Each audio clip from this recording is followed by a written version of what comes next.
How's it going, guys? I don't know what that deep breath was all about. Hopefully, you're all right. You know, wish you the best of luck. And we're talking about paintball stuff. We have NXL Atlantic City recap. Some interesting takeaways from Atlantic City. A few highlights. I wasn't able to watch every goddamn match this time. So not as many highlights, but we've got like 10 to 15 in there. And we have a new what do I call this? A new fantasy paintball system called Pick'em Stats. No, Pick'em Paintball. I don't know why the hell I have Pick'em Stats written there. Pick'em Paintball. We'll talk about that stuff. But without further ado, we've got to thank BFP Gear. I'm all the way over on the other side. BFPgear.com. You can see BFP Gear right there. They just got CS3 Pros. No, I was going to say they just got CS3 Pros in stock. Not yet. Almost. You can see this pre-order thing. I don't know which color I like the most. I think I probably like this like protocol one. They always used to call these pure. I really like this all silver. BFP Gear's got them. You can pre-order them now. And these things should be shipping very, very soon. I imagine in the next week or so. Check out BFP Gear. They've been a major supporter of myself. And, many other people like the Spick and Span show as well. So support this channel. Support paintball. BFPgear.com. Yeah, that was all right. Right? Hopefully everyone's well. Where is everybody at? Where are you viewing me this fine evening? Lacey, Hostility, Some Brains. Please go into detail about leverage because they scored one single point. Yeah, we'll talk about it. Maybe not actually leverage so much. I don't have leverage in my notes. I did see leverage got a gun sponsorship. Carve. We're in New Mexico. Nashville. I really want to know. Let me know where you're at. Maine, Orlando. Castro from Denver. Steve, how's it going? Sac Roots. Bobo? Can we call you Bobo? Gush is in Miami. Or Maui. That's way cooler than Miami. Although Miami's not bad either. St. Paul, Minnesota. It reminds me of Prairie Home Companion. New Jersey, St. Louis, Utah. Do we have anyone from outside of America? Some Brains. Would you think Leverage is the perfect team to advertise their gun? Well, for Planet Eclipse, it doesn't matter. They probably gave them 2 guns each, and they're like, here you guys go. It's like, whatever. 10 grand. Hawaii? You're damn close, Stub C. Wish I was in Hawaii.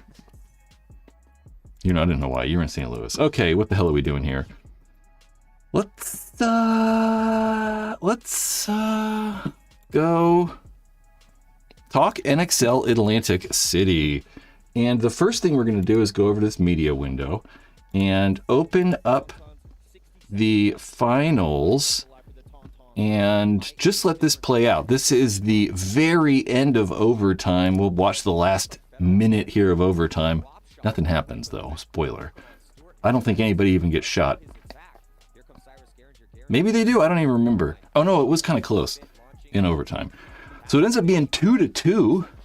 Kind of a back and forth match. Obviously, we can see Paintball Fit. They're making it into the finals, playing Tauntaun FSU. And really was back and forth. Paintball Fit scored the second point, the Tauntauns, then Paintball Fit, then the Tauntauns. And then now here we are in overtime.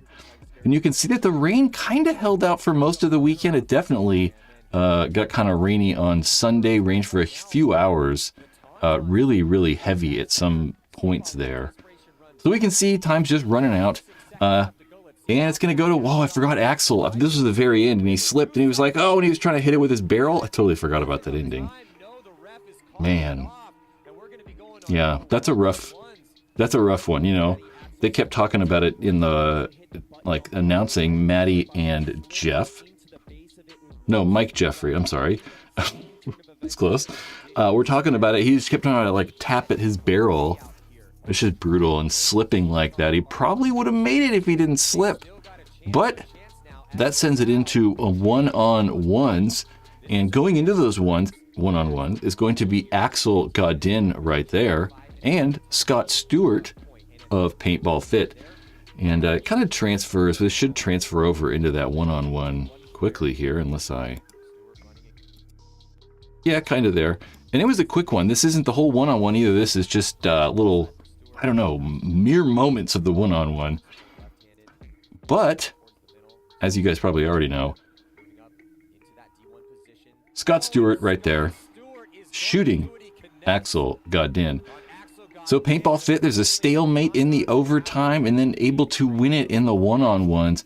And it's crazy to think that they go through all these matches, right? 4 matches in the prelims, 4 matches on Sunday, going through the playoffs, whatever we're calling Sunday, and all coming down to that one-on-one. You know, all the matches, all the paint you shoot, so many points, all just coming down to those mere last moments in that one-on-one. It's super dramatic, very happy for Paintball Fit. You know, the one thing I didn't really like about, we'll say, the finals was just that it was...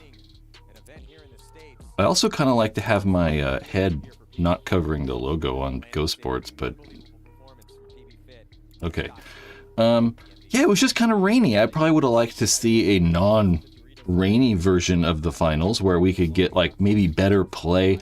Obviously, the guns don't shoot right. It's harder to run. The paint's weird. You know, paint just doesn't shoot right in the rain alone. So there's all those like different variables that obviously are fair, but we maybe don't get to see the best versions of both of the teams. But in the end, the better team probably won. You know, Paintball Fit obviously have been playing very well all year. The Tauntauns, not so much, though. The Tauntauns, that first event in Tampa, did terrible. I think they got 16th or 17th place. They have an extraordinarily good roster. I mean, Axel Godin, Bryce Godin, Fabrice Colombo, Konstantin Fedorov, you got Hugo. I can't pronounce Hugo's last name. Sorry, Hugo. Paintball Fit also very good with Scott Stewart. They have Trent Mason, who played extremely well. Cyrus Geringer and John Chavez, I blank in there, also played really well. I mean, I don't think Paintball Fit have had like a bad tournament maybe in the last 4 tournaments. They're just playing absolutely flawless. And that kind of brings up to another thing as well. Paintball Fit are the first rookie team to ever win 3 tournaments in a row. Well, I shouldn't say rookie team because they're kind of not rookie now. They like started their rookie winning streak or something like that. Because they did win World Cup the last tournament when they were a rookie. Then they won Tampa, the first tournament this year, and now 3 in a row for Atlantic City. No one's ever done that before. Dynasty kind of got close. Dynasty, their first rookie year, or their only rookie year, got first at World Cup, just like Paintball Fit. Then they got first the next event in Los Angeles in 2022, or in 2002. And then that third event, I don't remember where it was, but they did not win. So Paintball Fit were able to best Dynasty in that same thing. That also kind of brings up, I made this little X-Ball winning streak thing. It's kind of interesting. We can see that Dynasty was the first team to ever really go on a winning streak in X-Ball, which, you know, kind of makes sense because Dynasty were the best team. But what I meant to say was that X-Ball only started in 2003. So it's not like, you know, there was a ton of time before this for them to do that. So 2004, 2005, you can see Damage was the next team to do it all the way in 2011. And then it started picking up a little bit. We got Dynasty, did it with a 4-win streak just a few years ago. Then they did it again a couple years ago. Oh, my dates are a little misorganized here. Then we have Edmonton Impact. Impact did it in 2017 to 2018, and then Paintball Fit again this year. So it's not something that's happening a lot. I know that there was some wonder during the webcast who the last team to do it was, but it wasn't that long ago when Dynasty did it with 2023 and 2024 to win 3 in a row. So Paintball Fit, I mean, they're, like I said, making history. No one's ever done this before. No one thought anybody could be as good as Dynasty and kind of best their performances early in their career. I mean, Dynasty was fully dominant for the first 5 or 6 years they played pro. And Paintball Fit so far are doing better than Dynasty in those early years. And then here we have the overall pro standings. We can see Impact in fourth. I don't know why it's an Impact.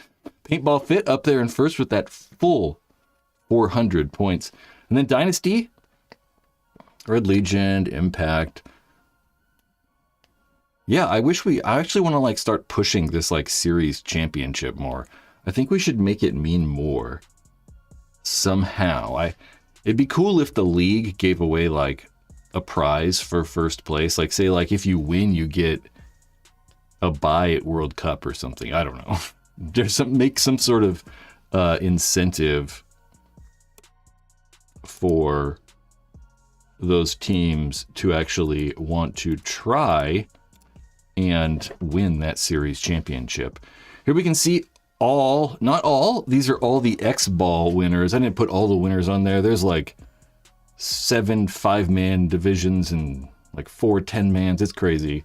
But there's Pro, Paintball Fit, Tauntauns, Red Legion, Dynasty, and Arsenal. Arsenal also very good this tournament. I mean, Arsenal is kind of a rebuilt team. They were Baltimore Revo, but have somewhat a similar roster. Did very, very well this tournament. Cody Makowski, we'll look at some highlights of him later.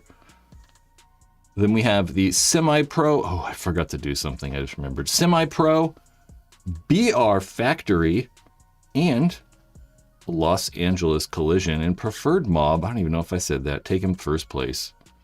Division 2, we have the Rejects. Division 3, we have the AG Knights. Division 4, Filthy. And Division 5, everybody's favorite paintball team, Protocol. They do have cool looking gear though. I gotta give them that much. Results from the tournament, we have some more miscellaneous notes I have here of little things that are just little takeaways. Brian Smith hurt his leg, which was kind of crazy. Brian Smith just went down in the middle of the field. Tampa Bay Damage player just running and just kind of ate shit. That sucks.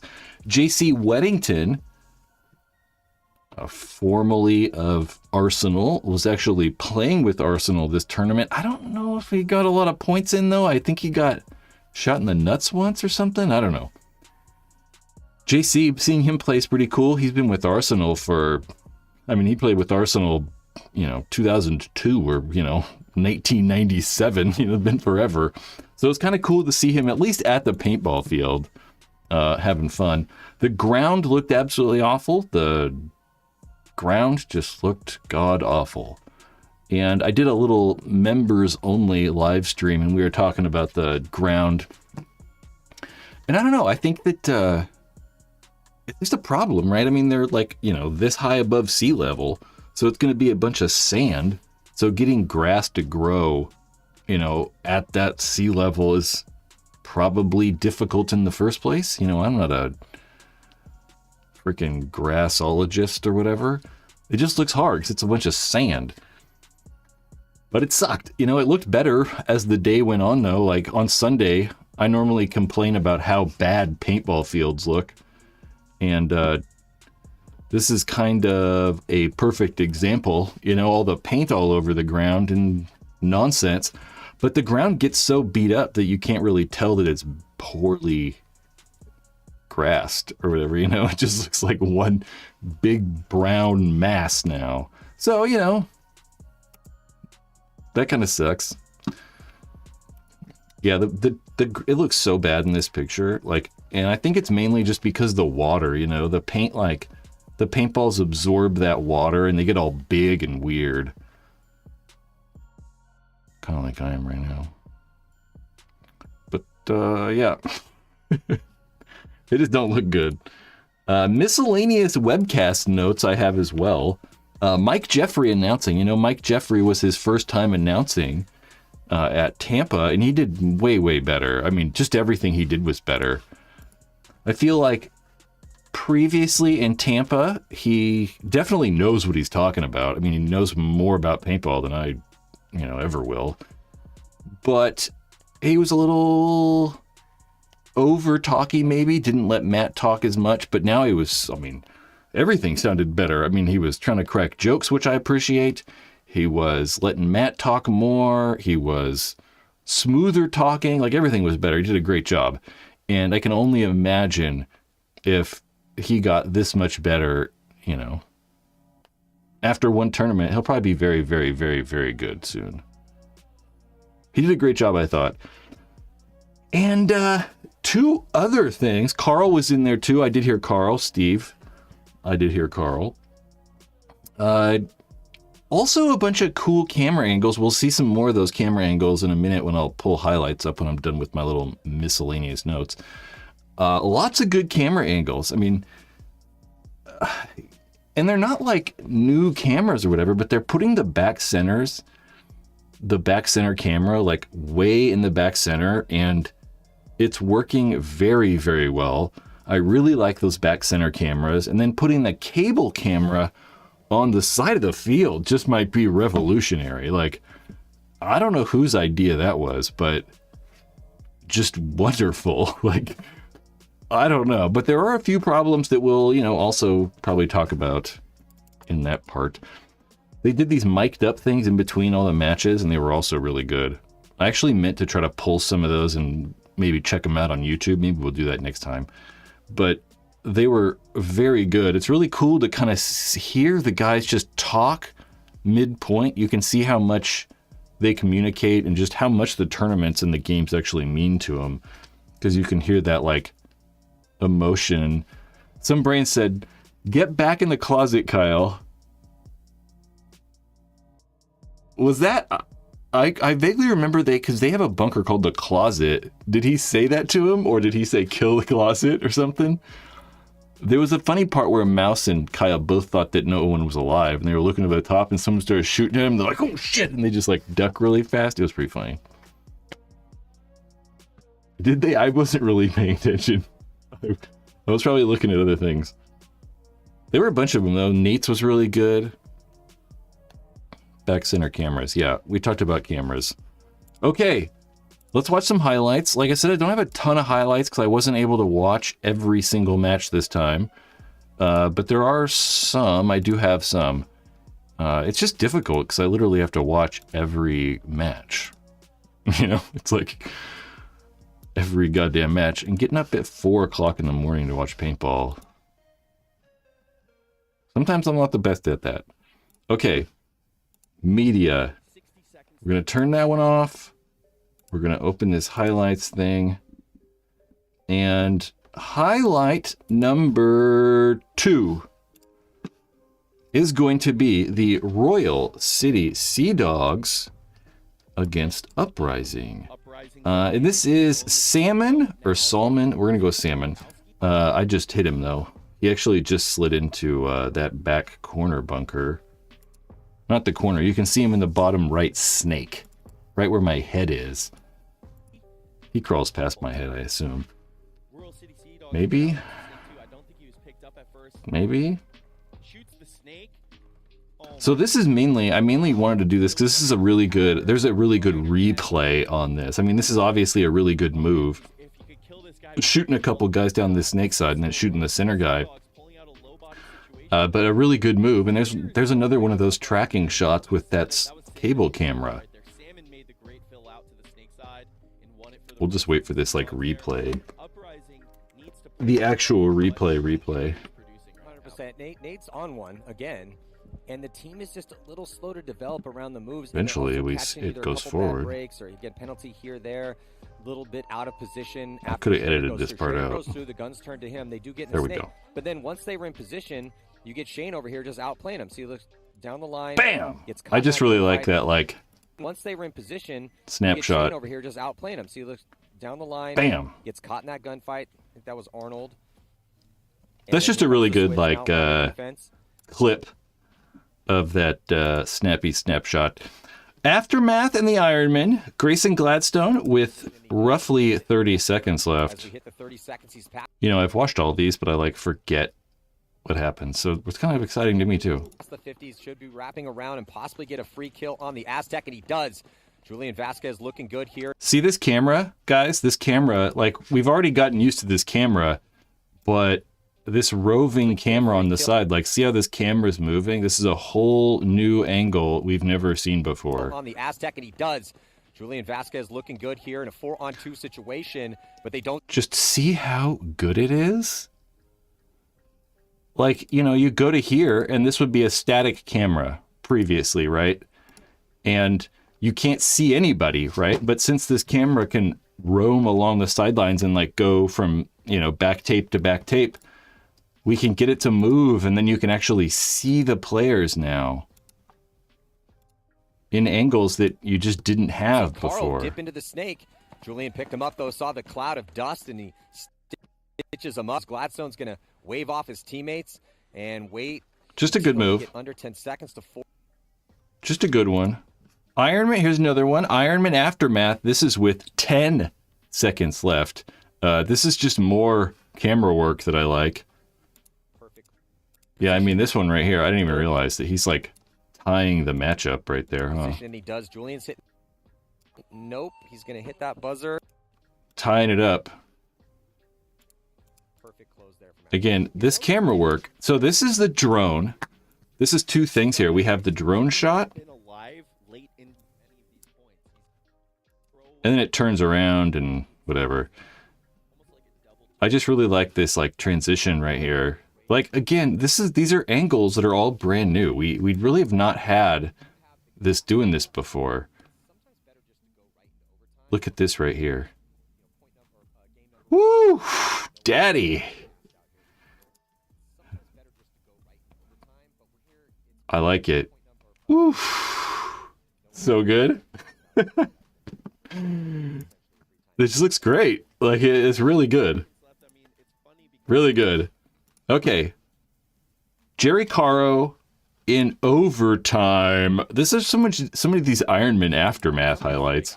You're in a high body situation, and it's Jerry Carl, and now he's going to crawl up. So this is going to really put a lot more pressure on especially those two, because he's going to be blocked out once he gets to this 50-yard line. So Caro and Trujillo are not going to have a coast-to-coast shot unless he keeps going. See, we're back at the good camera. So here goes Jerry Carl. He's going to crawl across. He's going to keep going, not feeling any pressure yet. He's going to pop to try to get that shot in. I like to do that. Trujillo's pack, and he does. So, but they lose Lennon Pretty at the cool. same time. But Look at Lennon, this. Or sorry, but here comes Jerry Carl. Oh, the back center finally picked him up. As he's going to try to. So now the play needs to develop around Jerry. It's Jerry so does not good. need to You know, engage. this, 2.5 again, minutes to work with this here. camera Both guys angle looking at him. did Sure, you not could just put exist last tournament. the guy in and try to make a move, but he doesn't have Look at to this. do it himself. There's still two more bodies with him, but it looks like he is going to do it himself. All right, Jerry, if you want to choose the hard route and make it look good, and that's exactly what just happened. So Jerry Carl got all the way onto their side, could have waited with 2.5 minutes. It looks to let good. Tom Guest get in the game. Okay, I'm just more about the camera angles. 7, Carter Donaldson. Tampa Bay damage. Yeah, this was a good one too. I like this. This is a good one. Through the middle, he's going to come through. Lives.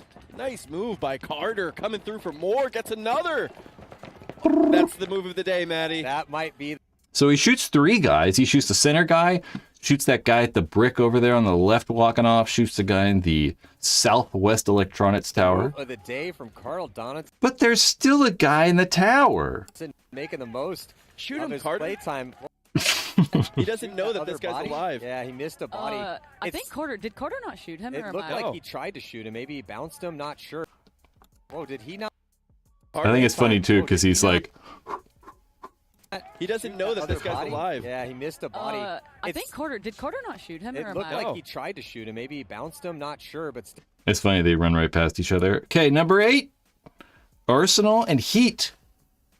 Oh, this is really good. Here, and immediately guns up on the next spot. Doesn't give his opponent. We talked about Cody earlier, Cody Mikowski. Cody Mikowski is in the back center right now. You can see Chad George crawling up the snake for Houston Heat.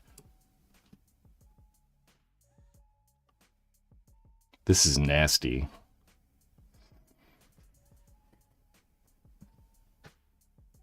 Boop.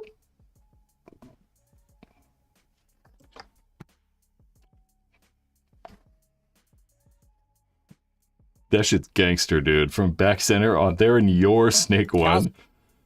That's awesome.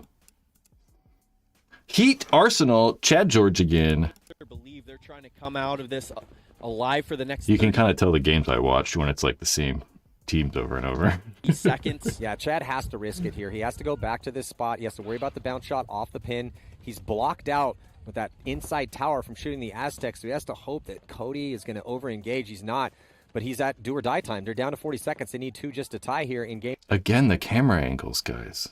number 1 in the prelims. And this, they also would like, I mean, I would love to get some help. Yeah, Mishka needs to get things going on the D side. Oh, he's going to get the first one. He's going to get, a little 3-pack here of kills. You can't really see it, but it sucks that it's crazy how fast he shoots all 3 people, really. Like, he shoots the tower or the can guy, Mishka needs to get things going.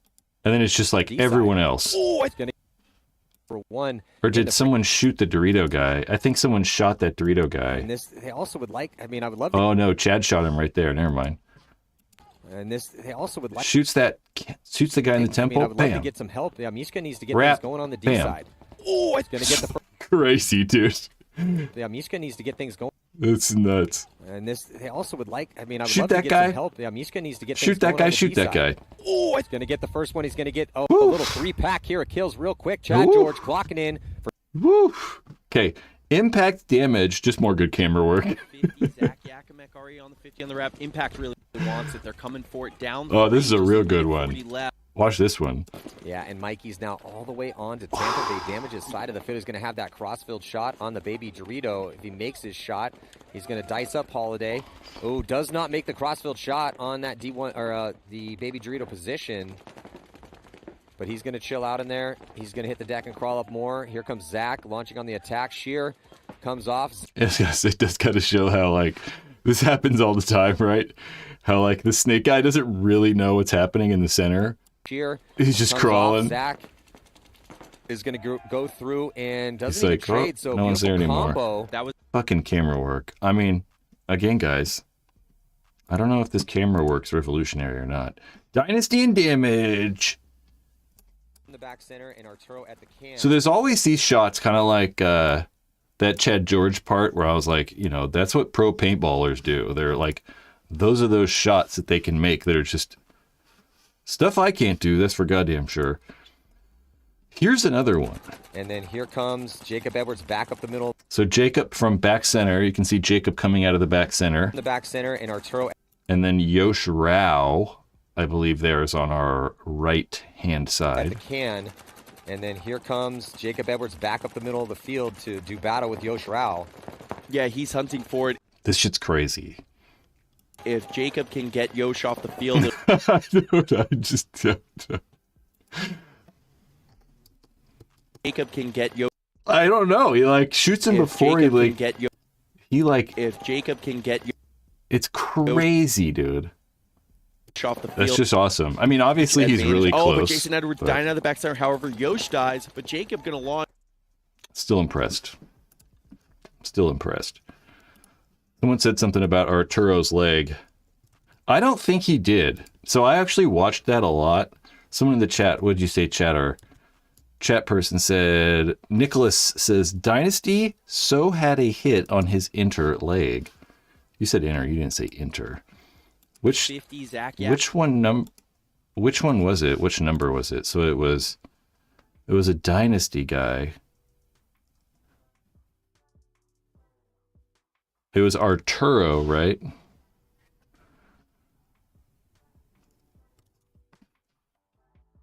Why don't I have like Better believe they're trying. For here and immediately It's a 5. in the back center and Arturo at the can. okay, there we go. And then here comes Rao. No, I just heard Arturo and I thought about Arturo. Here What immediately what number was There's it, a guys? did at least one body. Somebody has perfect close there. Position and he does. Uprising's advantage. They All right, I don't never mind. Was it Arturo? Or am I like... You guys fucked me all up. Okay, never mind. Yeah, it was very weird, because, like, Oh my goodness, nice job. it's definitely not this one. It was Dynasty, right? Deck here as we hit. Vasquez looking good here. Oh my god, guys. Perfect close there from Matt. And that was a really nice job. Left. I mean, it's funny because Did at least one body. Somebody has to break out of the time, but It was Arturo. Well, why? Like, I keep going to, like... 5-on-4. It should say, like, Dynasty... Did Carter not? for here and immediately guns up on the next spot. Doesn't give. So Chad Jordan. Did I show that highlight, or did I not? believe they're Did trying we to come actually out. talk about that highlight? He's gonna overengage. Or did I 50 Zach Yakimek already on. not get it? And I'm thinking about I'm Back center and Arturo. oh no, there we go. No, I keep thinking it's this one because I hear Arturo. Battle with Yoshi. As Mason. I don't have that highlight. Never mind. Sorry, guys. It doesn't exist. I did have it. I meant to save it, but I think that I went through it and was like, I don't want to watch that one. It was an overtime. I don't have it. I thought I did. I think I just watched it earlier and then I decided not to use it. But I don't think he was hit. I watched that like over and over, like 10 times. And it was really weird because he's hit like on the the inside of his right thigh. And all of a sudden that hit just appears. And it's actually there because him and Keith trade out. So him and Keith trade. Like Arturo's run down Keith, and then he like jumps into the bunker and then shoots Keith a bunch. But before him and Keith even shoot each other, you can see that hit on his leg. But then if you rewind it back a little bit, then you can't see it. So I'm not really sure. It was very big though, so I don't know. Who knows? We have one more highlight. One more of Trent Mason. Really, I mean, essentially probably winning the tournament for Paintball Fit here. And as this attack happens here, he's going to go launch. Dices up that first kill. Can he get two? Mason still alive onto the Tauntaun side. Going to get the shot here on Marky Franz. Mason, the MVP in the finals at the first event. Might just be the MVP here if it keeps going. Yeah, like I mean, this. it's hard to say, Trent winning Mason. the tournament for him, but, And that was probably the biggest move of the entire set of the finals. So Keith ran down Arturo. Yeah, probably. That's probably right. But Arturo was like on damaged side.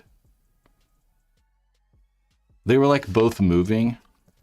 Now I want to like try to find this. I mean, I can get the highlight. I still have it on the other computer, but I'm not going to go do all that. That's crazy. I wanted to try to like investigate with you guys, but we're not doing that. Yeah, it was very weird. I know they checked him out. There was a time where someone else like had a hit on their ass too. I don't know what is wrong with the audio. Chris, Guddin's fall is the laces out moment. Oh, for sure. I think he would. The laces were in. If the laces were out, that's a good thing, right? The laces were in. Because if you don't want to kick the ball in the laces, for sure though.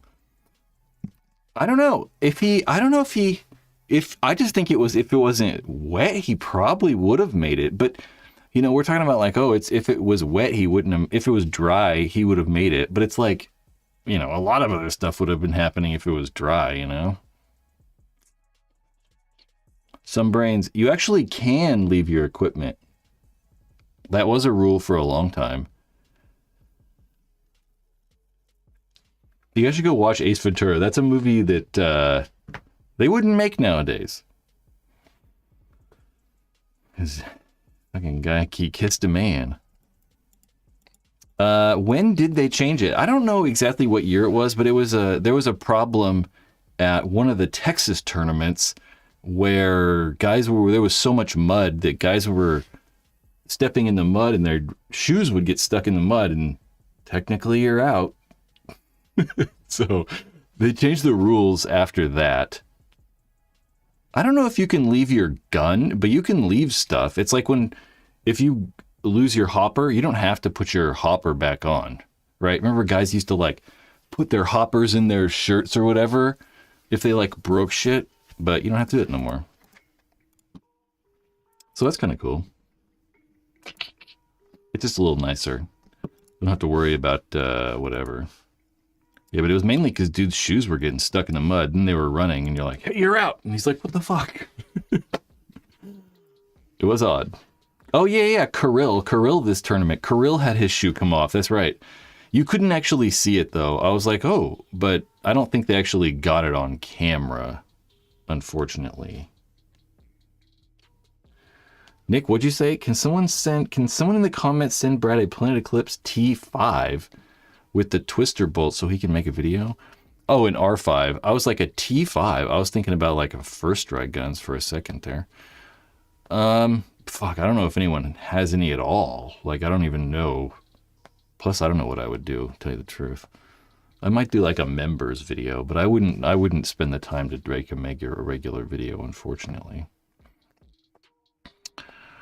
Ryan says, honest thoughts on the Shocker era, thinking if I should buy. I don't mind the Shockers. Unfortunately, I think that the boring answer is probably the Planet Eclipse guns are better. I mean, yep. I don't even know what eras are right now. Are they like $900 or $800? I don't even know. I know they recently put them on sale. The Shocker era. $799. I mean, yeah, for $800, they're really good. But I still think that, I'd probably just, have a Planet Eclipse gun, unfortunately. Cyrus Geringer, had an immaculate 4-pack against X Factor.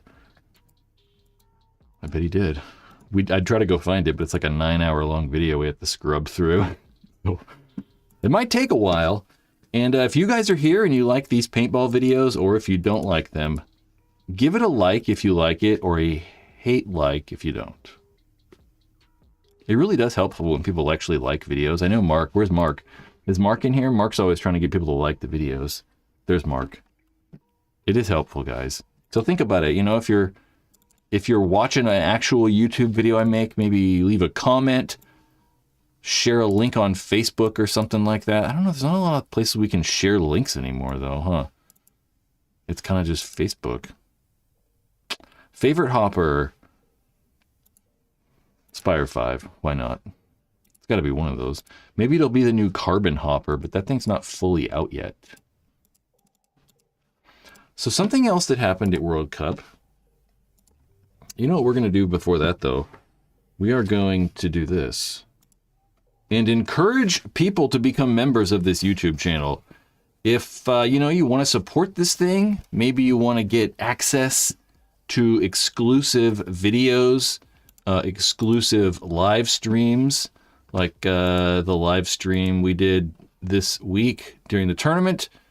You get early access to videos, exclusive members-only videos, like there's a Dynasty video on there.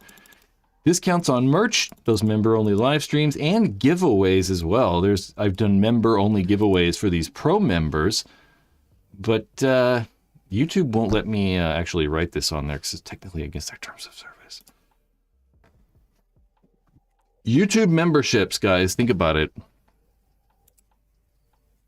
It's one of the many ways that this thing keeps going on. Okay, what was I doing? I was doing this. Pick'em Paintball. So we've talked about these guys before, but it was a while ago. I think it was kind of when they were just some announcements and not actually news or information. But pick'empaintball.com is finally live. And I want to say that Patrick McKenna, coach of Houston Heat, and paintball stats person, guy in charge. I don't know what to call him. Owner, CEO. I don't know. I think that this is also theirs too. Although I'm a bit confused. I tried to figure it out today. I couldn't in the 4 minutes that I took to try to do it.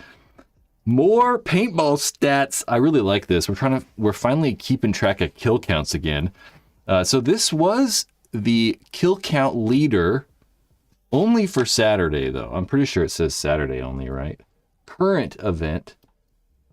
And I think this was only on Saturday, or was this the prelims? I thought it said on here. Am I crazy? So this was through the prelims. It does say. It says end of Saturday's prelims. So what I find kind of interesting is we've had kill counts before, right? Where they're like Paintball Access did a good job at keeping some of the stats when there was the PSP. Paintball, Major League Paintball has some form of stats. There's also, I just said Paintball Stats. You can find them on Instagram. And now Pick'em Paintball. I'm all over the goddamn place.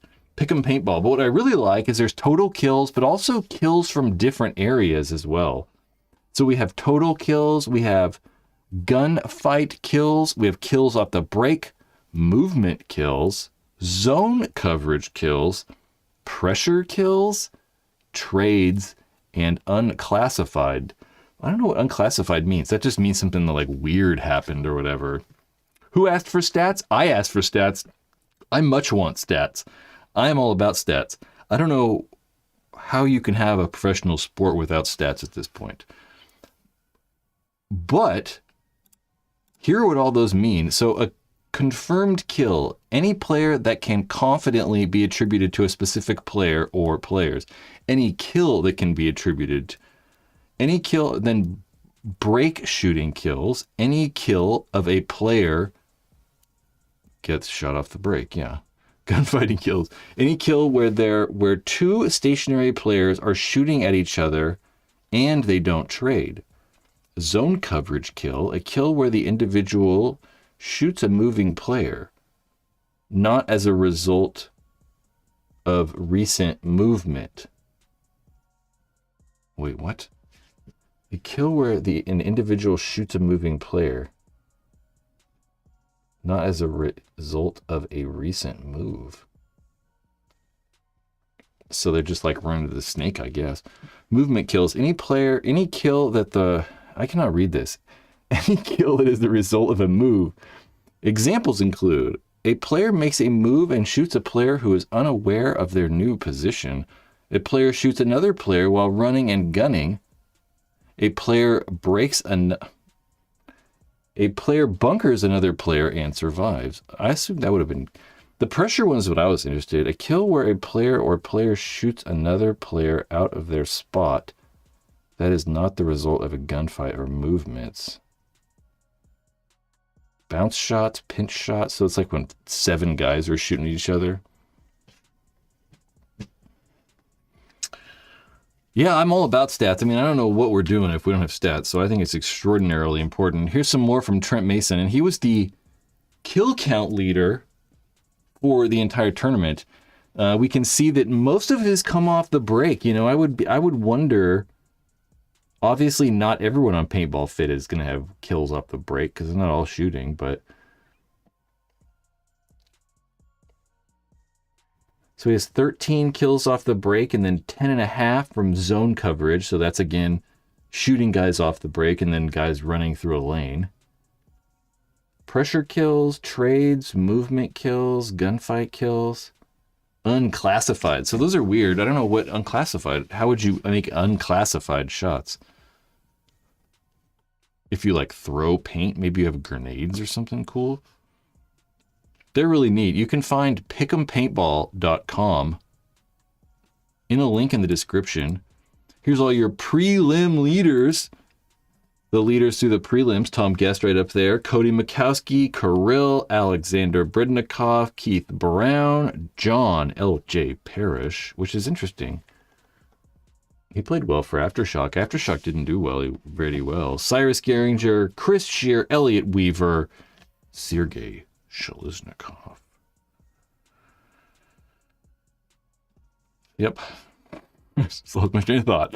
So Pick'em Paintball, they're not just doing stats. You know, the whole entire reason they're doing stats is because they're doing fantasy paintball. Oh my God, did I not log in?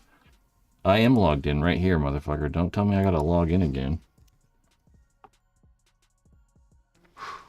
I gotta log in again? What the fuck? No, we're good. I'm really happy I got the username Brad, too. So, I didn't actually know they were doing this until after the tournament. Like, I saw the stats and stuff, I just didn't really pay attention. So, how this works is we can go... I don't know, can we just go? We can click the Atlantic City thing, and can I edit my picks? So it's kind of neat, right? All these players show up on the side. You can pick the team you want to go to. So let's say we're going to go to Uprising. I cannot type. I also changed my keyboard. And I can't type on this new keyboard. It's very weird. So you get $1 million. You can see right there your budget's 1 million smackaroonies. And obviously it's already closed and everything's over, but we're just going to simulate this. So if you want players, you just, freaking add them. It looks really good. It's worked so well. Works well so far. I kind of messed with it a little bit earlier, but you can see the value on here. And there's some players that are valued like really, really. Go here. Or do I just click it? I guess you just click it. Yep. I noticed, you can sort by like the most expensive. So if we put like, say, let's put like 500 to, I don't even know if there's anybody that is 500,000. Yeah, I was like, I don't think there is. Let's put 400. No, I thought there were 400s. There's a bunch of 300s, I think. Nope, John Chavez, the only guy over, I keep trying to drag it. The only guy over 300 grand. But there's cheaper ones for sure. Like, let's go to 20,000. Is there anybody for 20? Oh, there are some guys.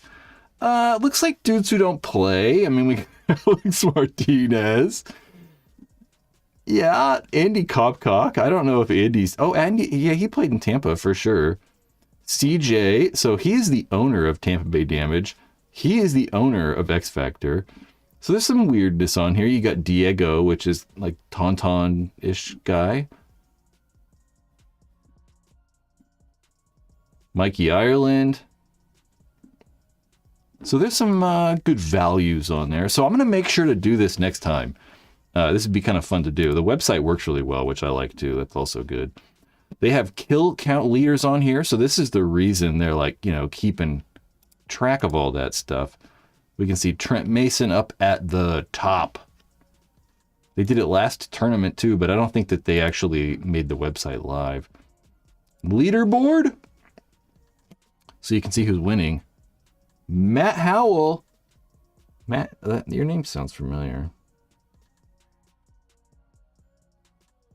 Trying to see if we can notice anybody. Pretty cool. Paintball pick'ems. We're gonna make pick'em paintball. I keep saying paintball pick'ems. We'll see how it goes next time, and we're gonna partake in it.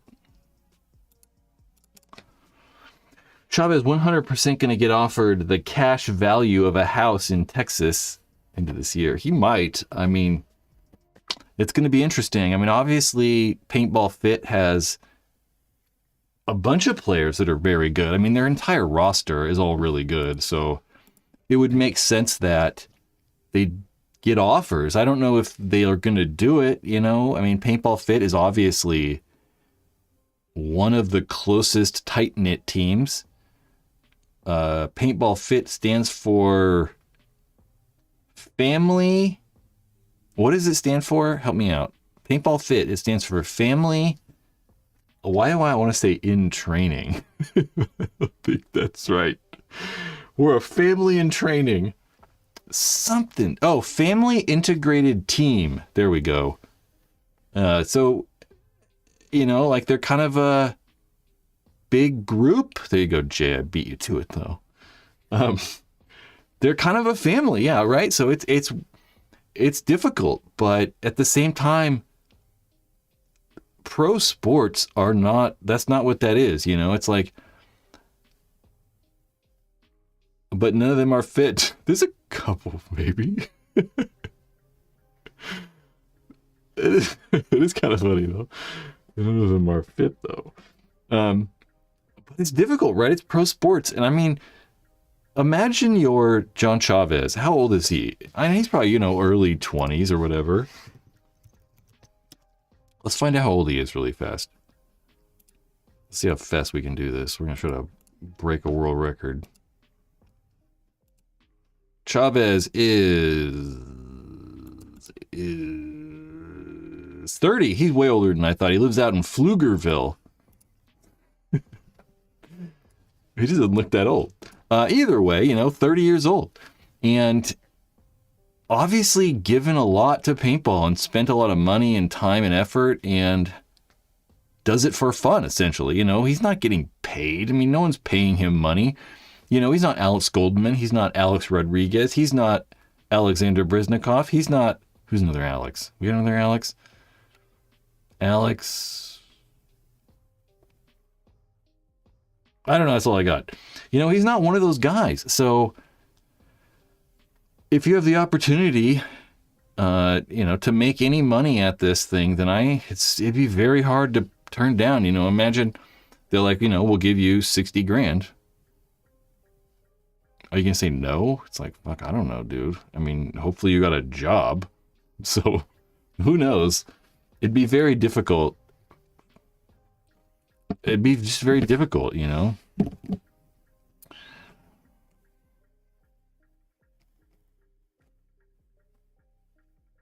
Who knows? Getting that sweet spot of 100 to 150 for a year, you gotta leave. Yeah, it does get difficult. 'Cause it's like, I don't want to make bad, poor life decisions just to, like, not piss my friends off or something. I don't know. I'd do it. I'd jump ship. I'd be like, peace, motherfuckers. That's exactly what I would say. Those are all our news topics, guys. So we're just going to hang out now.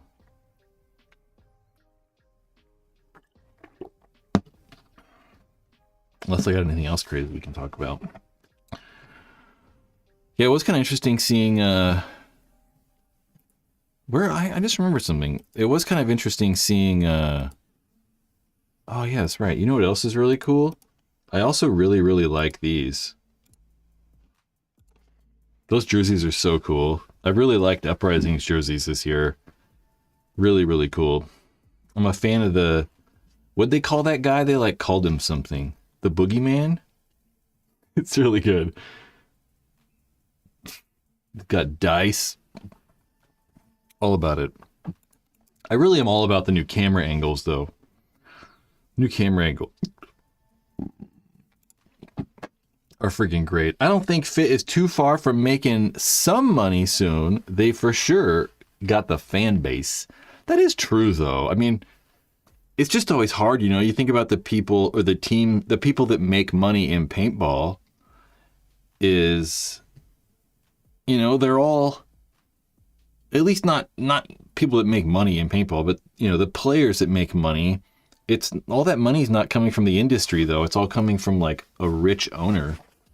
You know, it's like Bart Yakimek or Randy Smith or Alex Martinez. You got CJ Balsalis, I think. I can't.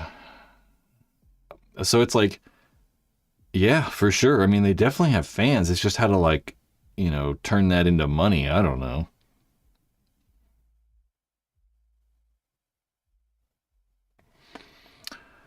Yeah, it's hard to say. Like, they get money. It's not like they're not getting money. I mean, it's hard. It's very difficult for that rookie year to, like, request money. Because you get to think that, like, the only way they're getting money is from sponsorships. So it's like, yeah, I'd hope that, you know, at some point Planet Eclipse or whoever gives them money. But most of that just goes back into the team, you know? You got to spend money on all the paint and entry and travel and, like, all that stuff. So most of the time, guys aren't taking home paychecks. It's like if Dynasty can't pay their players, I don't know how Paintball Fit's going to do it, because if you're, a sponsor, there's only one team that you sponsor like crazy. It's Dynasty. For sure. Bobby also right there. That's what I was thinking. I'm not entirely sure who owns Hydra or Welts or what the deal is, but it could all be going back into the team too. Like Nick, you just said, they own Hydra. So it should go to the players, I feel. For sure. Faux show. Yeah, I've not actually used any of the Hydra stuff, honestly. I remember when they first made their knee pads, and I was like, they're just knee pads, they weren't anything crazy. But I've not seen... Oh, Scott Stewart owns it, okay. Jay, you know everything. What's the square root of 412? It's Evil Lemons. Semi on topic. That's okay, because if it's about paintball, it's on topic, because I'll start talking about, like, warts and all kinds of weird shit. Semi on topic is, what's the average cost of paint during the NXL weekend for a pro team? They don't pay for it, really. I mean, I don't know if they pay for it. No, they don't pay for it. Mainly, like the tournaments, like at NXL, it depends on which tournament. Like a dank perp says $25 a case. It's 20 to 25 is what people will pay at the tournaments. But the pro teams are different. I mean, it's a whole different like system because all those teams have a paint sponsor, and it just matters how they work it out with the paint sponsor. Like a lot of the times, like the teams they'll give them like, 500,000 paintballs a year. So they're like, okay, we'll give you, 400 cases or 400 cases a year or something crazy like that. So like 4 skids a year. And that might all be just for practice paint, or that might include tournament paint as well. That I don't know.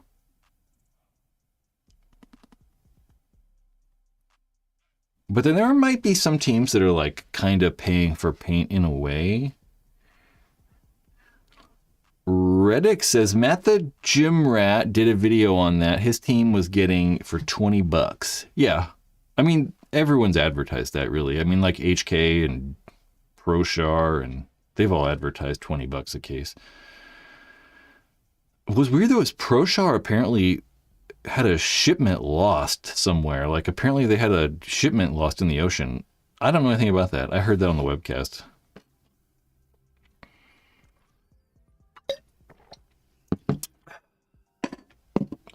Donks. Pro Paintball needs to go to weekly games. Tournaments are cool, but in content overload during one weekend and reused content for the next 2 months till the next one. Well, first of all, I think about like weekly, and I would like it to be live weekly, like the NFL. Like it's like Saturday, 2 p.m. It's all, or whatever, We're going to play 2 matches, and it's going to be, whatever. That would be cool. But the problem with like, it's like tape delay, like filming it and then like putting it on like 2 months later or a month later, is that like everybody kind of knows the winners, and it's just not interesting. It's just not as cool. It's like recording a basketball game and watching it 2 months later. It's kind of like, I don't know. It just doesn't have the like same cachet. It's for the same reason you're watching this live. If this was a recording of me just riffing, it just wouldn't be as interesting, I mean, ideally, we'd have paintball, every 3 days, like the NBA or something, but because it is crazy. It's like, I was talking earlier, it's like, I want to watch all the games so we can get the highlights. Like, it's insane to watch all the games. It's just insane.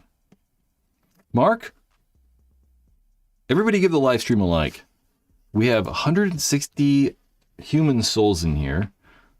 Maybe. There could be some robots, I guess. 50, 80, you were liking it. Let's try to get to 7,000. It does help. Do I have to beg? It doesn't add up, Mark, I know. One of these days I'll go to the paintball field. I keep thinking about going to the field. I haven't played paintball in a while.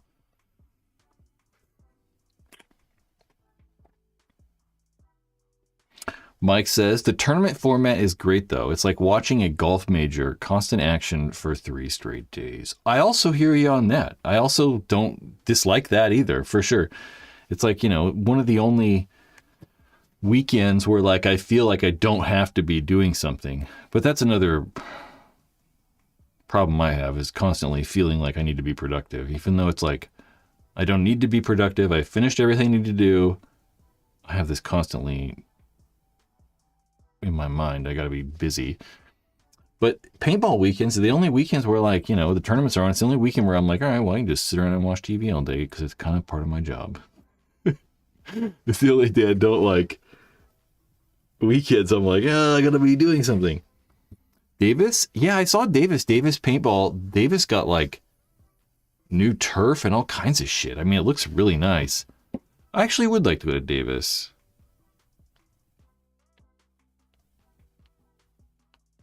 We should schedule a Davis paintball day.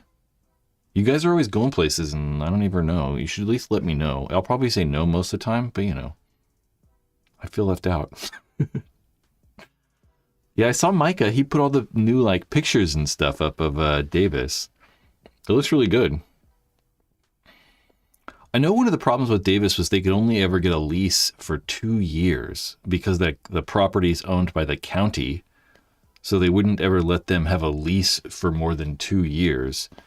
And then there's also the bomb disposal unit place. let's look at this. Here's what we're doing now. We're going to look at Davis Paintball. Nope. I'm going too fast. Davis Paintball. I'm like a map. Ooh. Okay. Okay. I'm a map aficionado. It's so much different, man. Last time I went there, this was the only field that had turf. And now they've got all this stuff. What does that say? I don't know. It's all chopped up letters. Hyperball on turf. Another hyperball on turf.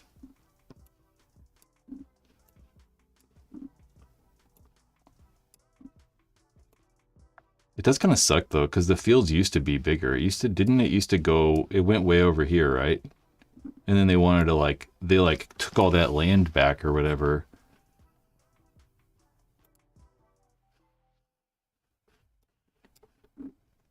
It's also interesting because isn't the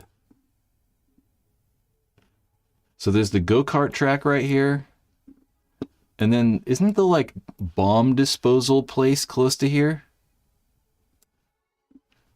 Or is that gone? There used to be like a bomb disposal. Like the county or like the sheriff's department had like a bomb range. They used to like explode stuff. Like a pipe bomb. They found a bomb. They used to come out there and explode it. I don't know. Some crazy shit. I don't know.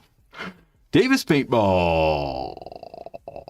Come watch Sac Roots win the CPL on the 17th. Oh, that's right. CPL is coming up, huh? That's what's next weekend.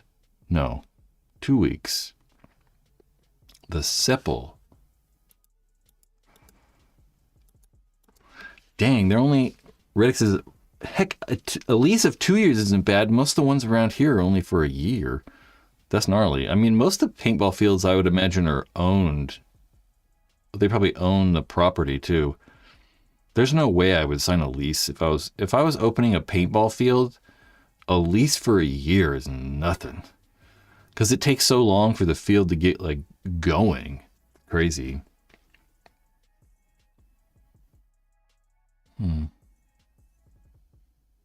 Single Mother's Night, all right. I actually did not see the 10-man layout, so I don't know. I can't even give an opinion on it, because I didn't actually even see it. So I don't know. cleared a field recently on a month-to-month lease. How does everybody know people about leases about paintball fields? Hostility. I'm trying to buy my own property to open one, really. Everything I've seen with people not doing. Everything I've seen with people not doing that they lose the field. I don't know what that means.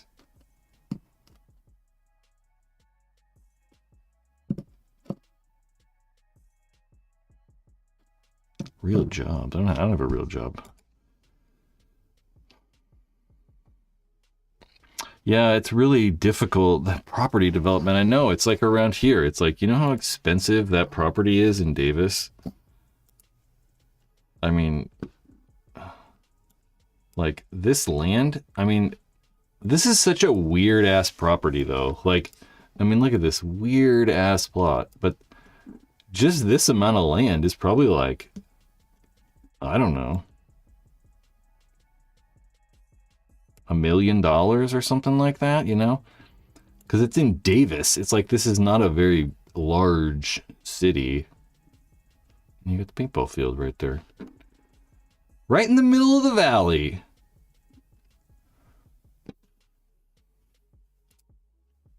This is where we're at. All right, well, who's got cool paintball questions for me? I don't got anything else to talk about. I could tell you guys about the... Oh. I wonder if that's going to work. It's going to be like, hey, go get your phone for two-factor. I'm like, shit. You can check out the ongoing raffle that's been taking forever to sell out. For... You can see there's a lot of spots still. The Planet Eclipse EMF 100. Tickets are only $10, guys. There's only 70 in total, so it's, you know, the price you'd pay for the thing. You could win yourself a EMF 100 for $10 raffle tickets. And there is a link in the description that will take you directly over to said Facebook page. I only used this once. I didn't actually play paintball with it. I just kind of like shot it for a video like 5 years ago. You know, go check it out. Win yourself something. Dog. Yeah, who knows? This land thing is a problem. It's like, that's one of the reasons all like the Southern California tournament, not tournaments, but one of the reasons all the SoCal fields close is just because it's expensive. You know, all that land has just gotten so expensive, it's difficult to open anything. Just because, you know, it's like $40 million for land. like, crazy. How's the Monkey with the Gun project research going? Not at all. I haven't started anything yet. I have not. We haven't even, like, come to a conclusion if I'm doing anything. So, I have not started anything at all. I don't know. I'm not sure what's going to happen. That's about it. I mean, we haven't really talked again yet. Mainly because it's the tournament weekend. If the tournament wasn't going on this past weekend, we'd have probably spoken. I'd have spoken to them more about it, but people be busy at the tournament, you know. So what's the best or biggest place for paintball? Texas? I don't know. I mean, it's always either been Texas, California, or Florida. It's always been those three. I don't know. I don't know which field. I still probably think California is bigger as far as just like pure numbers, like people that rent it or something like that.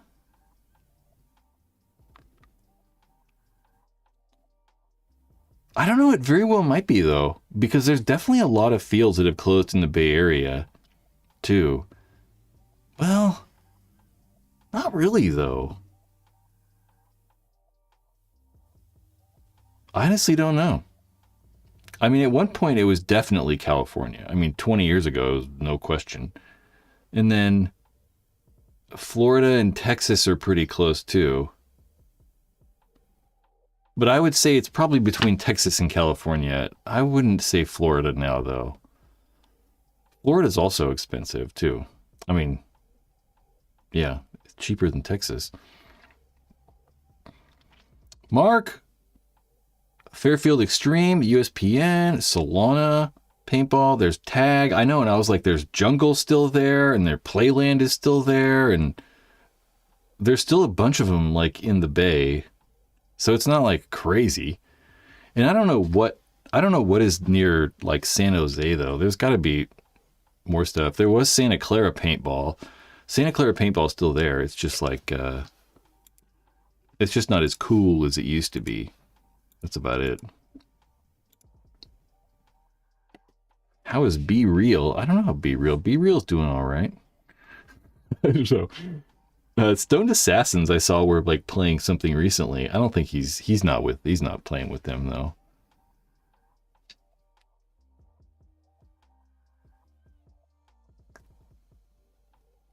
Don't have hobbies in Southern California. Why not?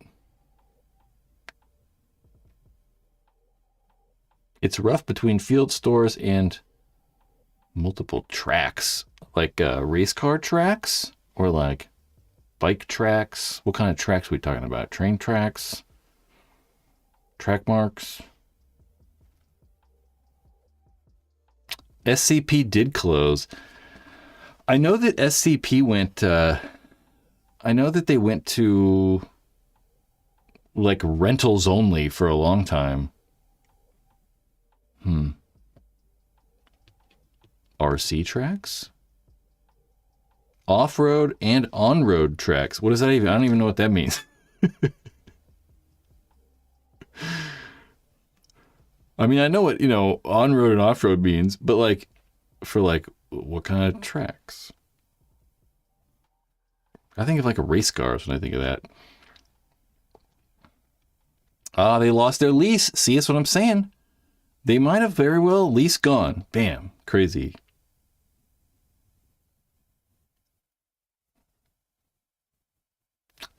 Huh. I mean, it makes sense though, because Santa Clara Paintball, I mean, talk about expensive land. I mean, fuck. I mean, that land's like probably one of the most expensive pieces of property in the world at this point. I mean, Santa Clara is like crazy.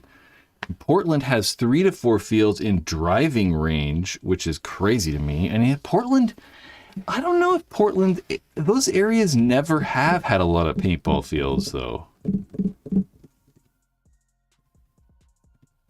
Oh, I saw someone talking about Be Real was on Rogan. Yeah, it was kind of interesting.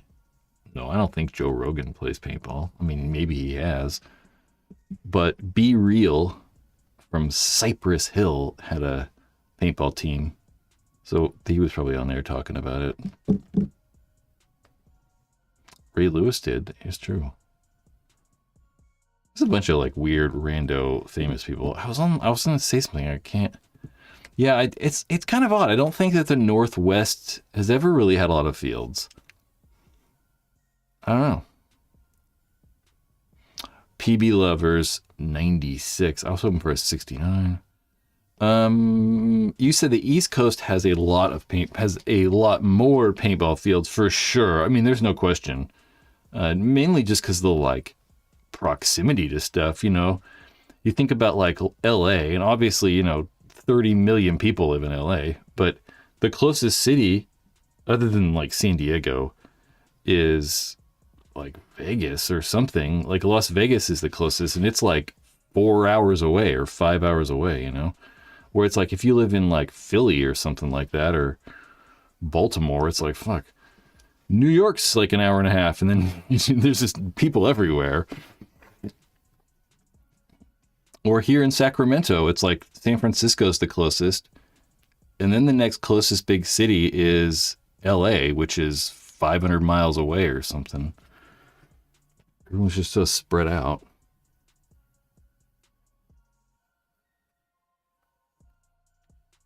Iron Maiden fan 420. Now there's a good name. Rogan kept cutting him off when he tried to talk about it. Oh, when he tried to talk about paintball. Yeah, paintball's not exciting, so I could see that.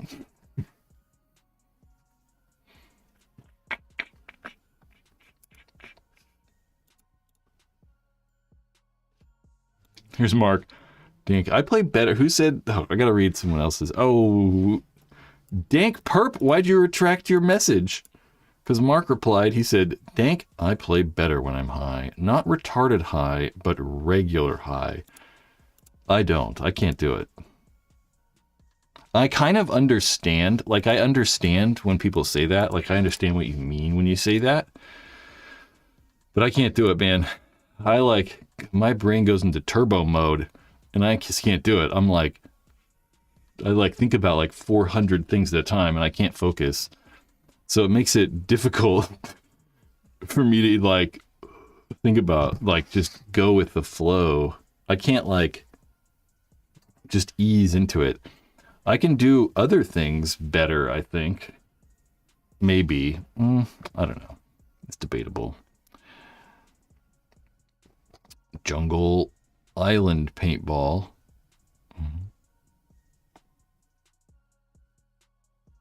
You get dehydrated? I don't think so. I don't think marijuana makes you dehydrated. If you drink alcohol, you will. That'll dehydrate you, though. Why are you guys saying marijuana causes dehydration? Does it? I don't think so.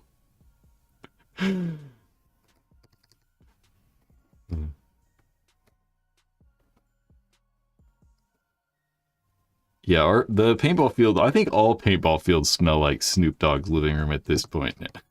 It's funny. Random, but just joined a speedball team. Congrats. For the first time. Okay. After 8 years of playing MagFed. Congrats. I thought you had a question. That's why that was a random question. That's cool, though. That's interesting.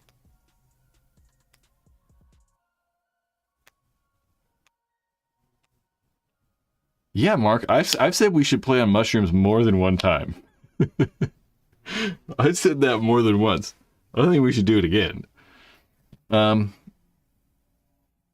it's weird to go from MagFed to like speedball, though. You know, normally it's like,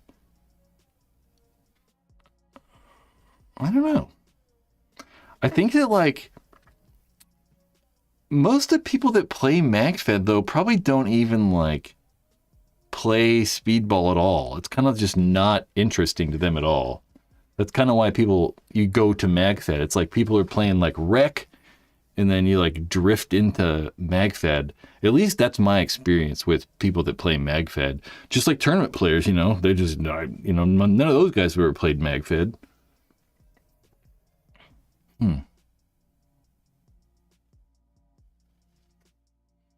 Mike says, have a kid on my team that came from Airsoft. He's pretty good too. Yeah, for sure. It's almost the same thing. It's not like all that much different.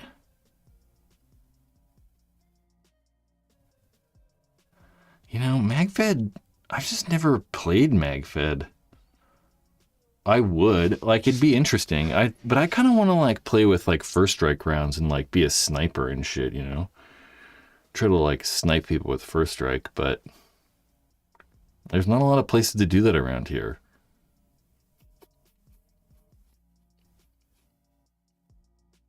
Hiko says, I hate when people smoke the field. Parents see you and they get a negative impression. 100%. 100 kabillion percent. That's why, personally, I am never doing it around kids. I don't ever even talk about it. So I don't personally smoke at the field ever. So I just don't do it. Yeah. And they don't technically allow it. It's technically not allowed. That's why people go like way far away. Because you'll actually get in trouble. They'll actually like say something to you at the paintball field we play at. Which is good. So they don't allow drinking either. So it's fair.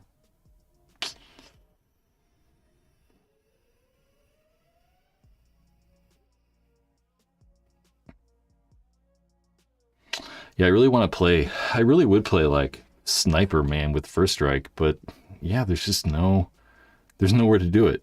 It would be so fun to like fucking snipe people in the woods. This would be so much fun. I don't got nowhere to do it.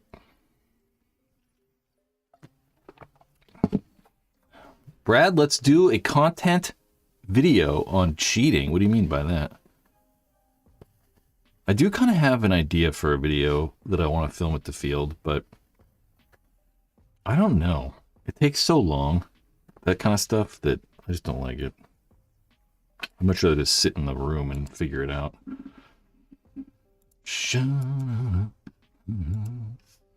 Okay, we're going to have everybody like the live stream again. Maybe if you want to buy some cool headbands. Oh, there's a googly. If you want to buy some cool headbands, head over to the Paintball Ruined My Life store. You can buy a hat like that. Or some cool headbands. Their headbands are only $30. I mean, they're a very good deal in today's inflated paintball headband marketplace. $30. There's actually a 3-pack where you can like pick which ones you want for $75. You gotta buy your headbands now before the next batch, because the next batch is going to be $700 each. You can also find barrel covers on the Paintball Ruined My Life store. Barrel covers are $7. $15 for a 3-pack. Again, you can pick which design or style you would like. It's a great way to help support this channel and make sure that I keep bringing you paintball content. Buying merch. Should I grab a Geo 3.5 on the BST? I don't know.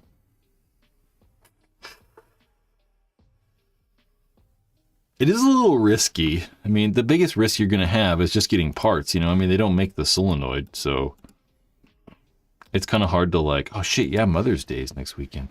It's kind of hard to, yeah, you just can't get solenoids. So having like a bunch of old, I'm like trying to think of 4 things.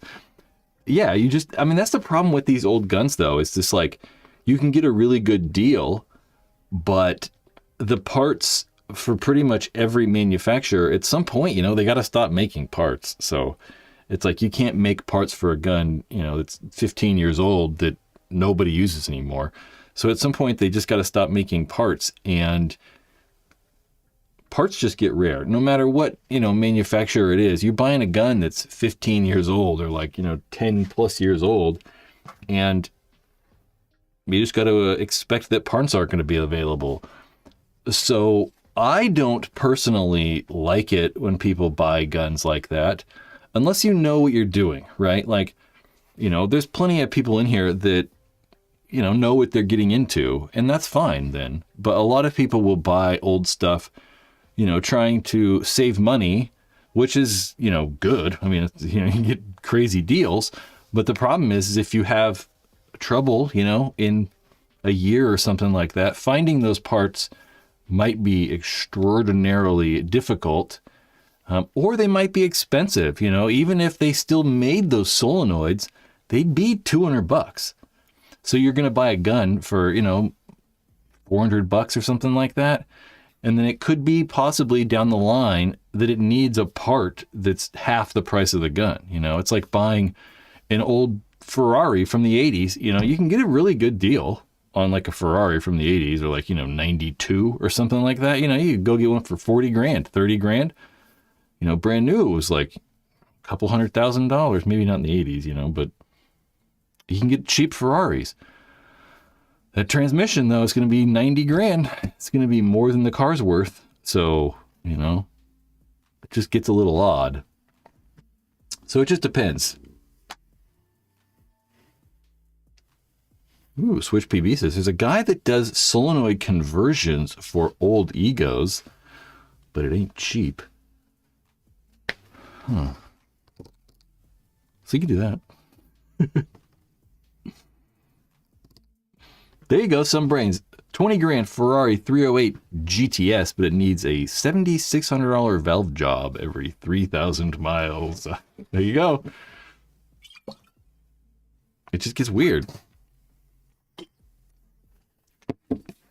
They start to not make sense. Oh, you know what I got?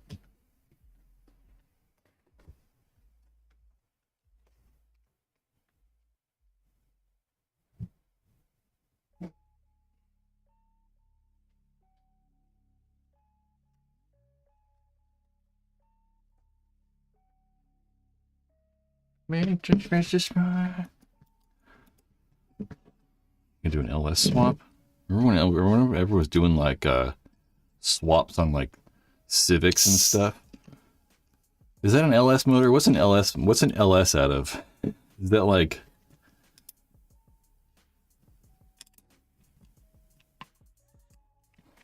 What's an LS motor? Is it from like a Civic? Is it a Honda motor? It's like a Type R motor. Isn't it LS? Is it?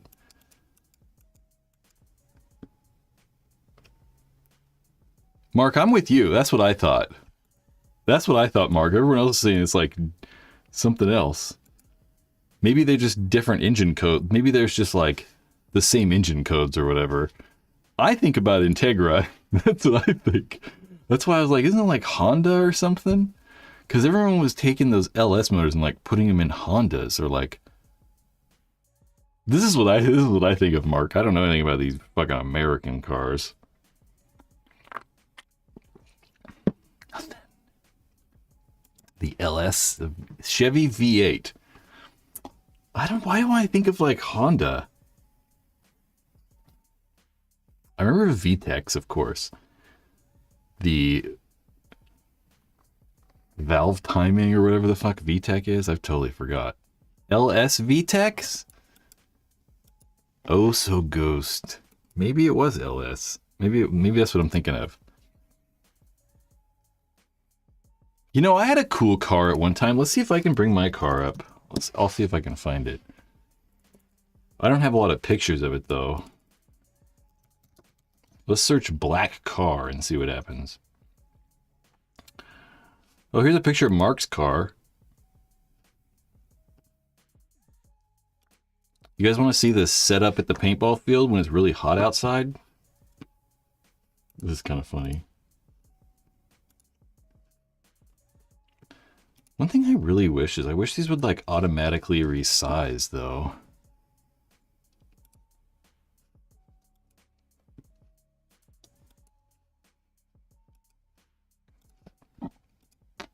Download. Why won't it download? Oh my god, it's a zip file. This is a 7. Oh, it's a freaking.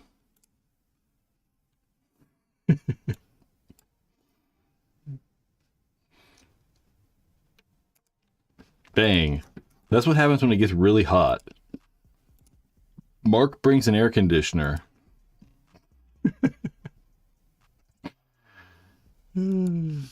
That's funny. I don't know. That's not what I was looking for. Oh my god.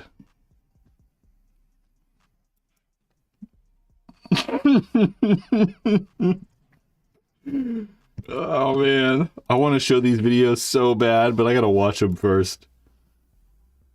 I'm gonna make a reminder in my notes.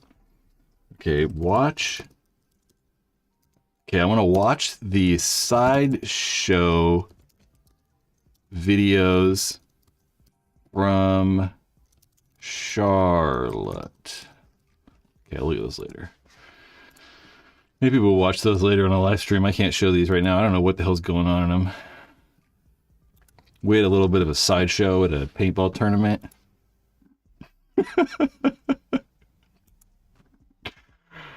Oh man, I don't know. I'm trying to find pictures of my car. I can't find pictures of my car. Oh, there's a picture of my car. That's not a very good picture though.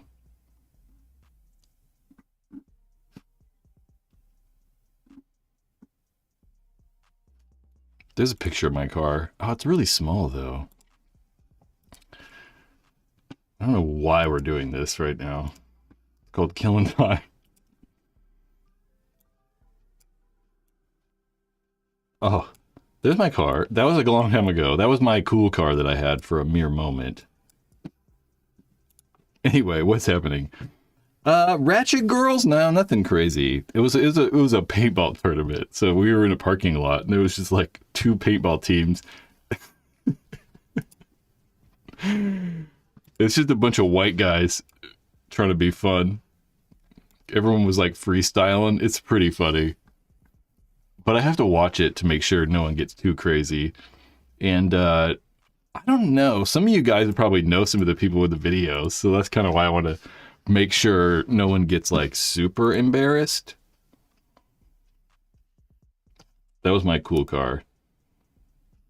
Now I don't have a cool car.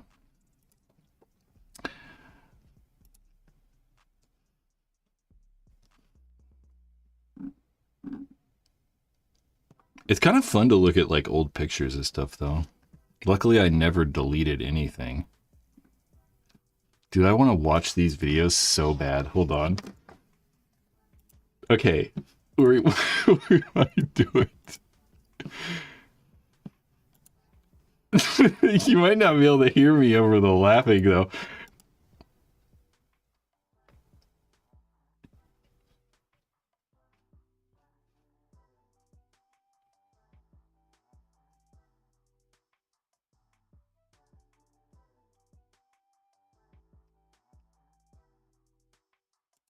Okay, I'm sorry. I'm like,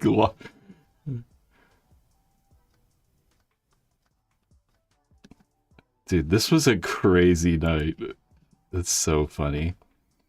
So Jordan and Dylan Boyum are in this. Jordan and Dylan Boyum. Some of you guys might know these people. Jordan and Dylan Boyum. Dylan played for Ironman for a little bit. Well, they both played for the Ironman. I'm sorry. Danny Nealon was in that. Oh, man. Okay. Anyway. I don't know if you can hear it because it's so funny that, like, I'm holding my phone just laughing. So, I don't know. We'll have to rewatch those. It was from Charlotte, North Carolina. Damn. Funny stuff.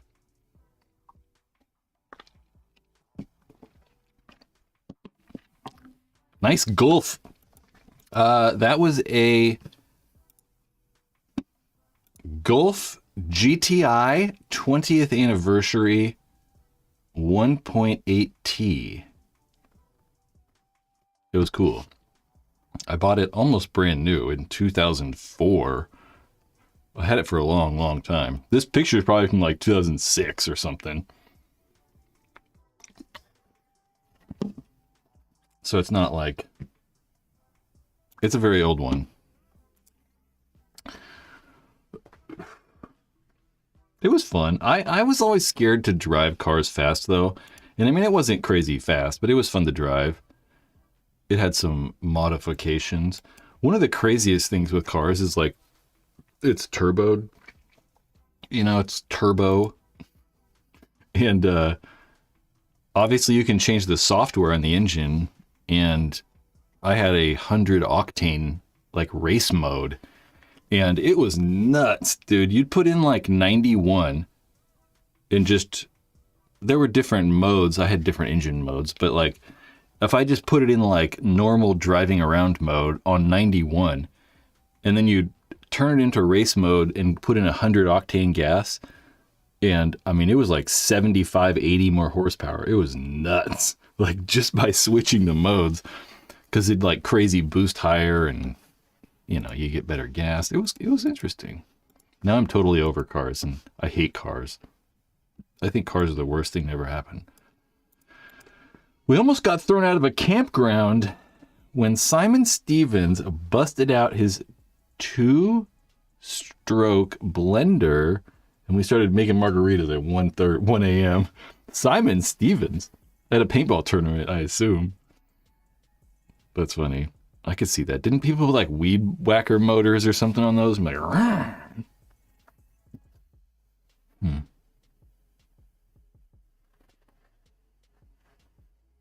Somebody during lockdown, I drive from downtown San Francisco to downtown San Jose in 25 minutes.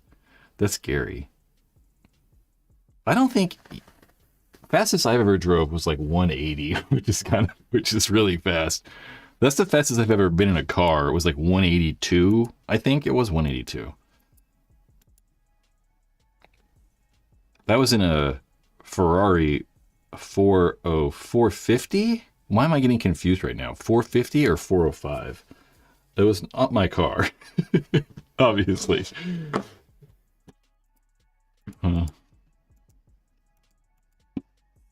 I don't have any, like, there's so many funny pictures I have from paintball, though. I should, like, sort all the funny photos. I got so many pictures. It's kind of, like, disarming.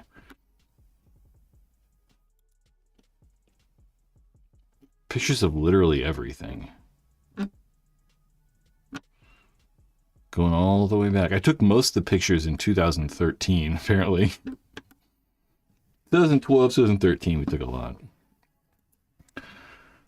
Anyway. Rob? No supper yet. It's still early for me. It's still 5:30. I'll probably eat in here a little bit. I don't know what I'm going to eat. I'm going to a friend's house. They're making something. I don't know what is planned at the moment, though. Tacos. I feel like I've been eating tacos forever. Somebody in the chat one night brought up tacos, and I was like, oh, I haven't had tacos in forever. And then I've been eating tacos for like 3 weeks, like every single day. I had tacos yesterday. Did I have tacos? Actually, it was like maybe yesterday was the first day I hadn't had tacos in a long time. I did not have tacos yesterday. We had pizza last night. I know it's Cinco de Mayo today. I have a feeling we'll be eating tacos. I thought about that earlier. I don't ever even know when holidays are. I'm so like, don't pay attention to the holidays. Like, I didn't even realize it was like Easter until like 4, 5 at night. I was like, oh yeah, it's fucking Easter. That's why we're all meeting here for dinner.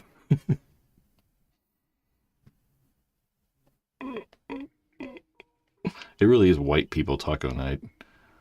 Although it's been like white person taco month for me. I had tacos, I'm not joking, 6 days a week for the past month. Been a while. Tequilas, I have a Voodoo Ranger Juice Force 9.5% by volume.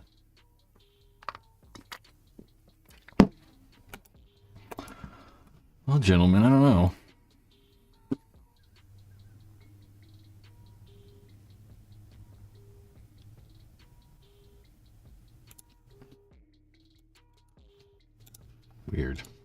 Weird. Gentlemen, I don't know. We get these lulls in the live stream, and I'm like, I don't know what to do now. I do want to like put something together, probably next live stream. Whenever I don't have a lot to talk about, the National X-Ball League should make a replay. I just don't understand how replays work. You know, like the NXL, they have replays in the Pro Division, but it's like, how the hell does that work? You know, like, I don't even know. They just like do a replay whenever they feel like it. Oh, damn. Beers. It's weird. They should have like some sort of organized way to actually do it. Like, I don't know. I was kind of thinking about maybe they should do just you get one, not replays. Why did I say replays? I don't know how they do replays. How they do challenges or like I don't know. It's a challenge, but what do they call that? I don't know.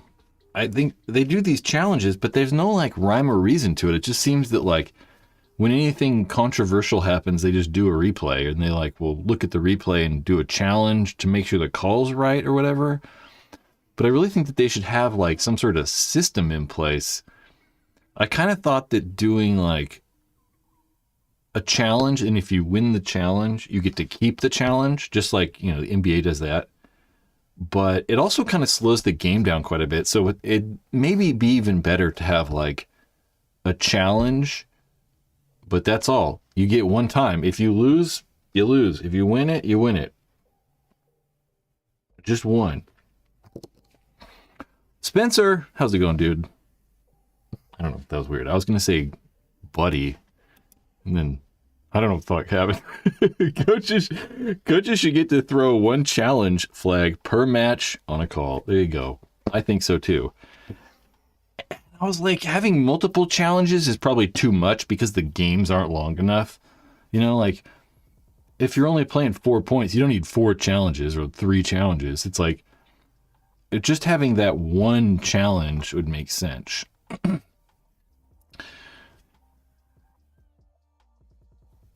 Damn, that coach's challenge should be a one-on-one. Team that wins bets the challenge. What do you mean? I would like to see the coaches play one-on-ones for something.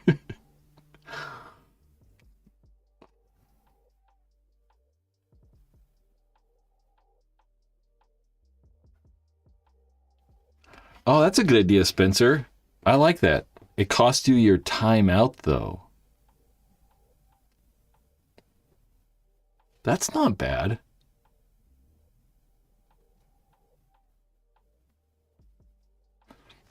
So just no matter what?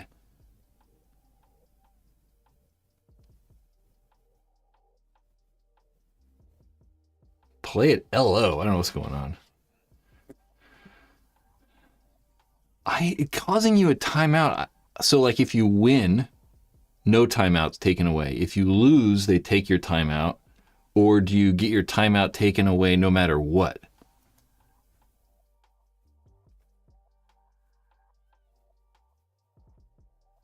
I don't know. I'm like, I could see it being interesting. You lose your timeout no matter what. So that it's kind of like a gamble. You really got to know you're right because you don't really want to waste your timeout. You want to keep your timeout, but you really have to know that you're right. You throw the flag, you lose your timeout regardless. Yeah, I kind of like that. Because it's like, when you said it could help with time, right? So that like the challenge and replay take time.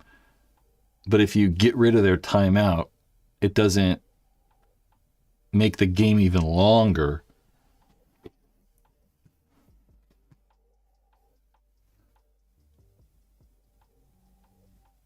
Wait, so in baseball, I don't even know how MLB challenge rules work, honestly. So in baseball, you challenge, you lose your challenge, the coach is gone for the set. So in baseball, if you challenge, you get kicked out. And if the call isn't overturned, the team that challenges gets a minor. But not if you have to do one or the other. You couldn't take your time out and do that. You got to do one or the other. A minor would be interesting. Like you have to start down a body. I don't think anybody would challenge, though. I don't think there would be challenges. If you had to start down a body, I don't know if you would challenge or not. I mean, it'd probably have to be like a big deal.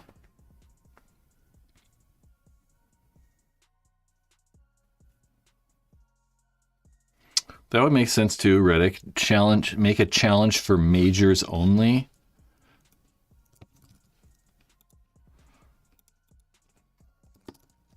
I'm actually gonna put this down. I'm gonna make a presentation for a live stream.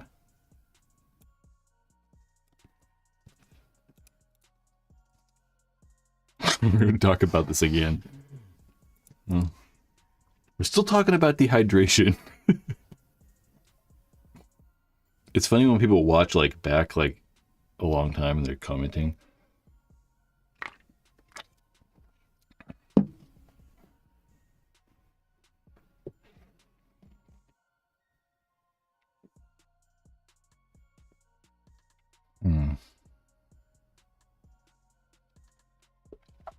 Spencer, what would be appropriate to even use the challenge flag for? Dirty hangs, majors, minors could get bad if there's no limitations.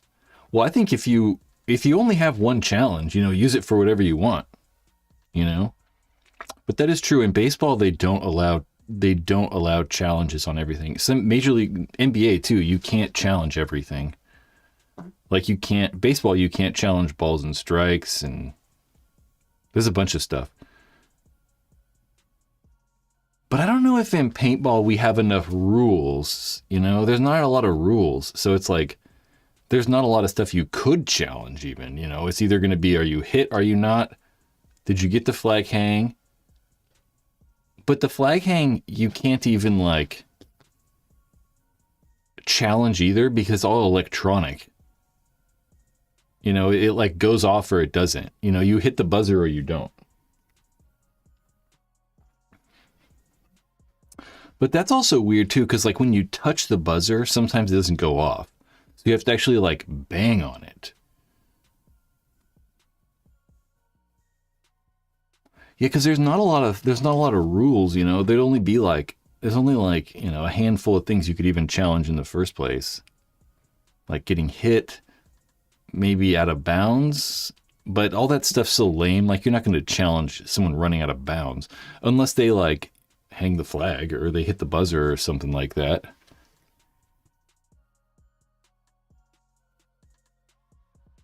Huh.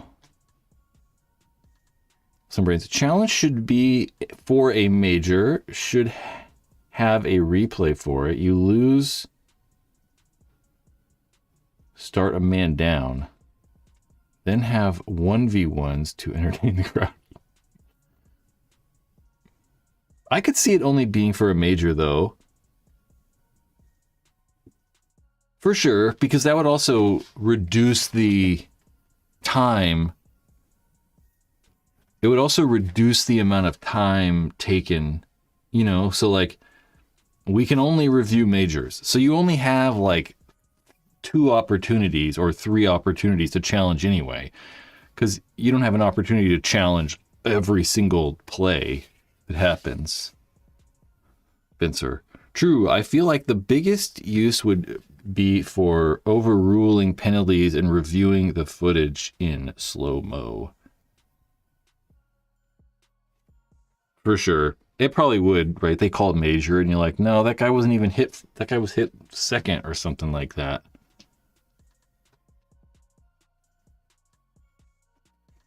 Dan Holiday, he knows. He has some insight. I talked about you earlier. Daniel. NXL. You actually know. NXL, you don't get to challenge everything anyways. Just points where it's game-changing, like starting a body down. Even then, you will still get bad calls, like in our overtime point versus Dynasty. Yeah, we're just talking about, it's weird how, there needs to be, rules for it. I don't know. If I was on one of these teams and they were just randomly replaying and, doing reviews of shit, I'd be like, no. If I was a coach, I'd be all over that shit. I can't imagine Joey even, because, dude, they want to review a play where you did something good. I'd be like, no, motherfucker, you already made that call on the field. We can't just go retroactively, changing outcomes. We have to have, some sort of system. I didn't see the Dynasty damage one.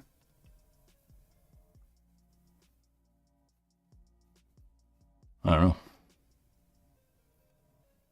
Dan, you did play well, though. It really sucks seeing Brian get hurt. I always say he's the smoothest dude.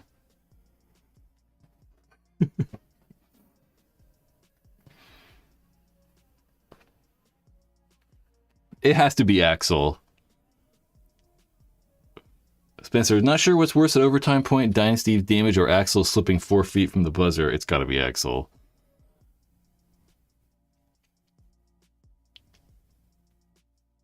Oh, is that the Arturo? Is that the one we were talking about? we were talking about it.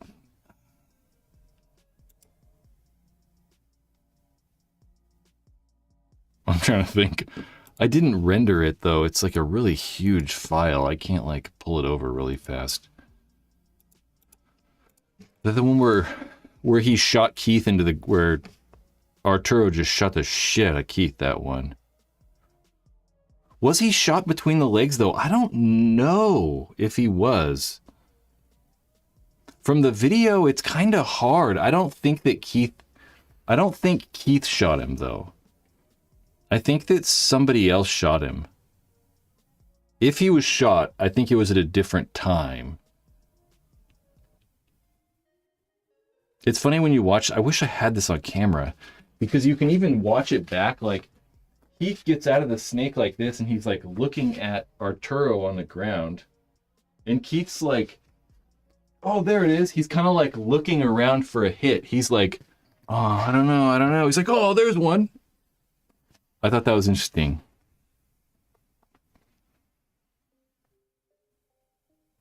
I know the refs checked. If it was gone, it's because the refs checked. 'Cause the refs definitely were checking him, for sure. It certainly looked like a hit, though, because it looked like it got shot in the leg and it dripped down his leg. It looked like he was standing. Who knows? Somebody apparently got a major for wiping, but I don't know if it was on camera or not. I don't know. All right, I'm getting out of here. I go to the bathroom really bad. I keep thinking about it, so I'm just going to do that. Gentlemen, I appreciate you. Maybe give the live stream a like on your way out. We're at 90 likes right now. I'm trying to get to 7,000.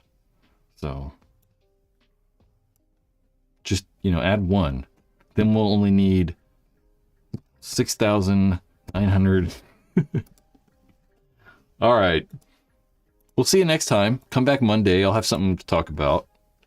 Maybe I'll have this National X-Ball League should make challenges. Whoop. Whoop. Whoop. I keep clicking the wrong things. Okay, gentlemen. I'm out of here. Enjoy your evening.